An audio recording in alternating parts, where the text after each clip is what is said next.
একদিনের ব্যবধানে চট্টগ্রাম বন্দরে পৌঁছায় ভারত ও পাকিস্তান থেকে চাল বোঝাই আরও দুটি জাহাজ। এবার আসে ৪৮,৭৫০ টন আতপ ও সিদ্ধ চাল। এর মধ্যে পাকিস্তান থেকে আসে ২৬,২৫০ টন এবং ভারত থেকে আসে ২২,৫০০ টন চাল।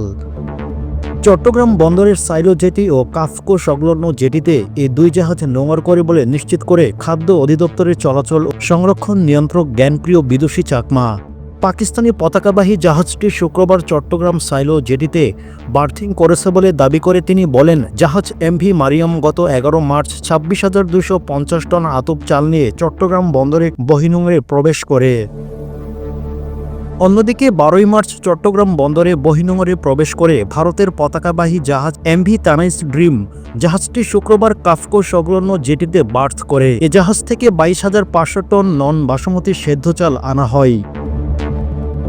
পাকিস্তানের জাহাজ এমভি মারিয়ামে আসা চালের নমুনা সংগ্রহ শেষে ভৌত বিশ্লেষণ সম্পন্ন হয়েছে মন্তব্য করে জ্ঞানপ্রিয় বিদুষী চাকমা গণমাধ্যমকে বলেন, এ চালের খালাস কার্যক্রম শুরু করা হয়। অন্যদিকে ভারত থেকে আসা জাহাজ এমভি তানাইস ড্রিমের চালগুলো নমুনা সংগ্রহ করা শেষ করা হয়।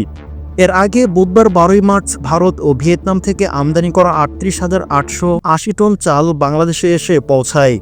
জি2জি চুক্তির আওতায় ভিয়েতনাম থেকে ১৭,৮০০ টন আতপ চাল এবং আন্তর্জাতিক দরপত্রের মাধ্যমে সম্পাদিত চুক্তির আওতায় ২১,০৮০ টন সিদ্ধ চাল কেনা হয়।